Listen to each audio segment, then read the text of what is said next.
Chargers, this is Mrs. Gary.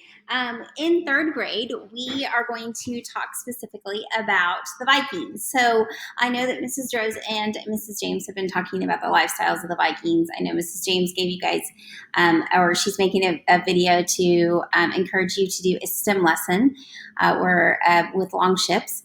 But what I am here today to talk to you about is going to be about the lifestyle of a Viking and what they actually ate. So back during this time period, you need to understand they didn't have grocery stores. They didn't have just, all of the resources just like we do today. They didn't have refrigeration.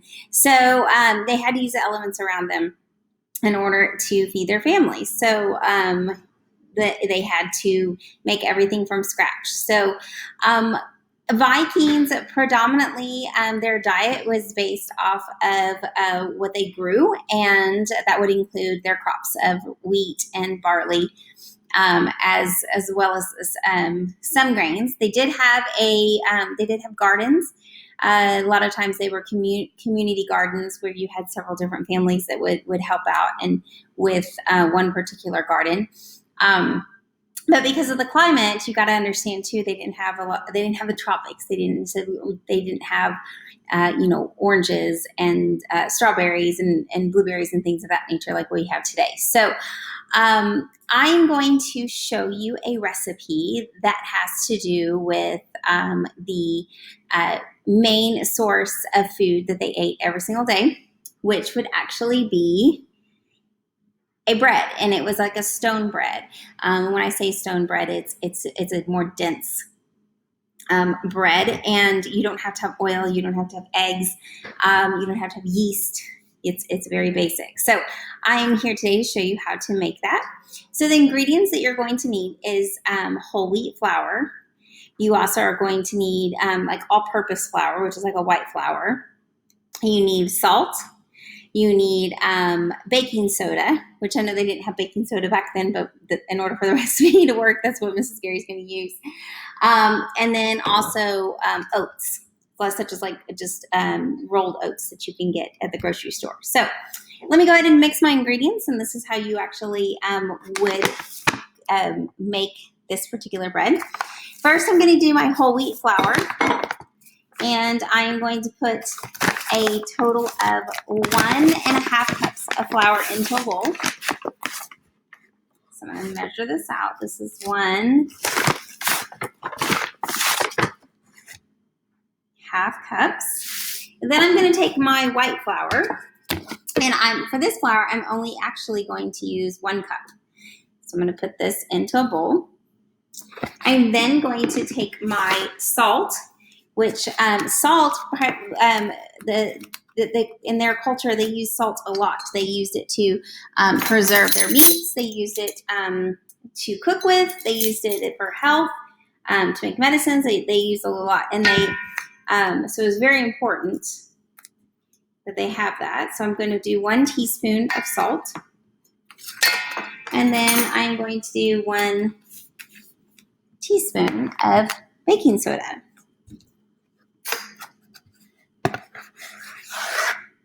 So these are, and then I'm going to do about 1/2 cup of rolled oats. So I'm just going to get these at the grocery store. So get my measuring cup out.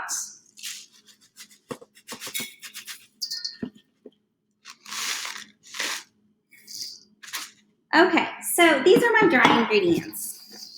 Next, what I'm going to do is I'm going to pause my video because I'm going to go get my water. I'm going to move it so that we can get closer to the sink.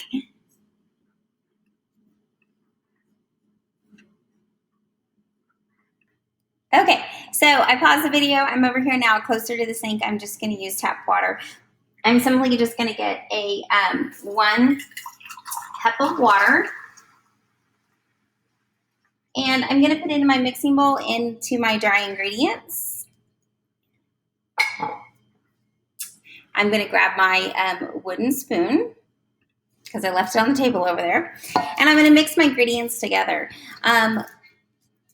When you're mixing, you want to fold in, okay? You don't want to, back then they didn't have mixers. They didn't have our big KitchenAid, mixtures that a lot of us have. So when you notice at first, when you're mixing it in, you might be thinking there's no way that this is all going to mix together, or that I'm probably going to need more liquid. But let me show you how to do this next. Once you feel like all of your ingredients is mixed as well as it possibly can, I'm going to now start to use my hands. Now, the best way to do this, and this goes for like anytime you're making any kind of pastas, any kind of breads, is to have what I call like wet hands. So I'm going to turn my faucet on very slowly, just so that it's kind of like at a trickle.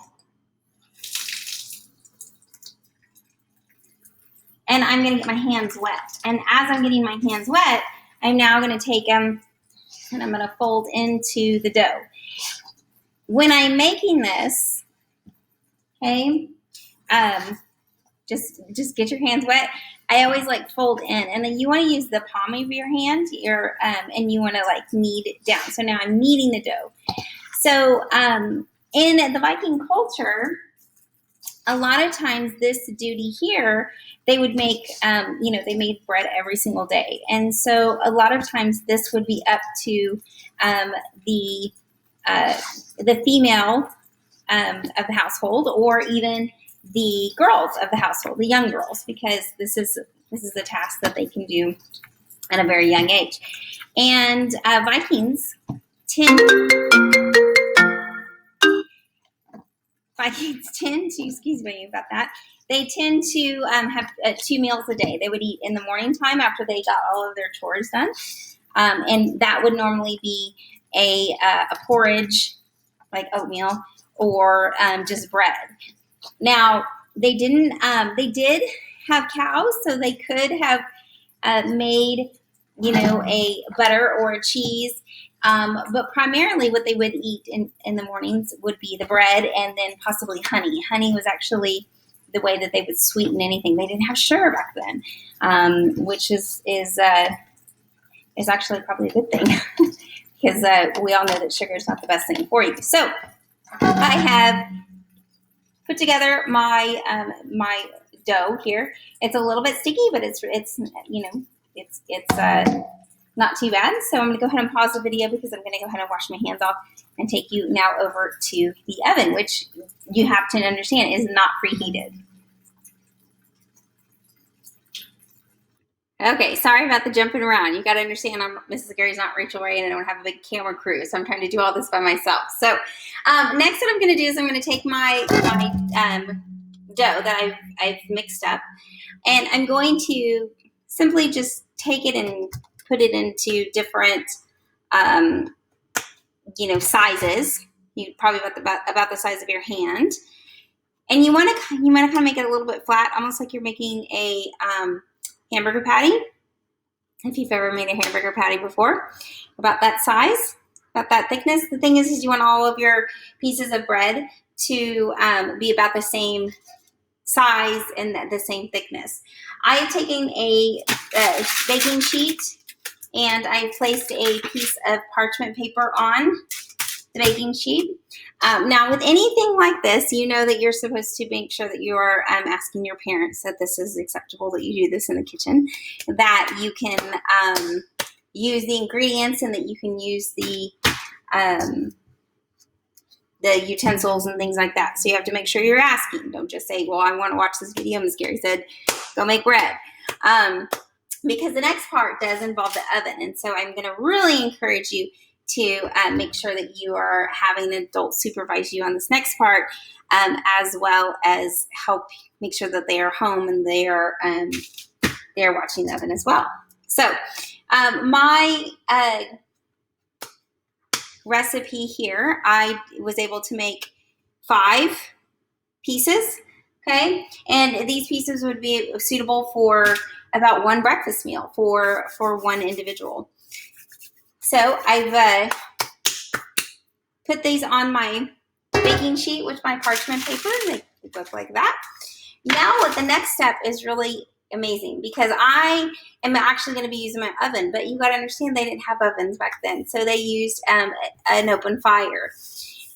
The wonderful thing about this bread is that you put it in your oven when your oven is not on. It's not preheated. It's not up to temp at all. What they would do is they would make this bread, and then they would slide it into their fire pit before their fire even started, and then they would start the fire. Most households, they had a fire pit that was actually outside. It was not so much in the house because their homes were made out of wood, and in order to cook and make sure that the house stayed safe, they would have their fire outside. So you slide it into the oven. You set your temperature at 375. And the wonderful thing is you put it at 375, you set a timer for 1 hour, and you don't open the oven. Okay? You don't check on it, anything. You just set it in. So I'm going to go ahead and set it in to my oven.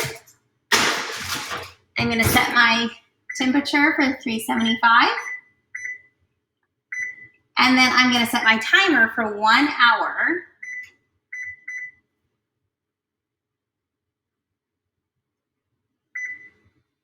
And voila, I have just mixed up and created and made my my dense bread. So let me get it, take you back over here so you can see the end product. So the end product, these are the ones that Mrs. Gary made earlier because I just put the other ones in the oven, but the end product is something that's similar to this. You need to understand it's extremely dense. It doesn't feel like this super soft bread. But when you start to tear it apart, you kind of have to really get into it. It's very soft in the middle. They also made these to be dense, and they were because they could travel well. They could last a long time. When the men of the village or men of the Viking communities would actually go out and go on some of their raids that they're famous for, they would have to take their food with them. They couldn't always rely on just being able to hunt and fish. So this would have been something that they could have very easily just taken with them. It's already pre-made and taken with them. And it is full of carbohydrates, so it gives them energy. So you can join me for the next video that I'm going to make when I'm going to talk specifically about drying of meats and how the Vikings actually dried out their meats so that, yes, they could have them for their harsh winter months, but also was able to travel with them. So thank you for joining me. Thanks.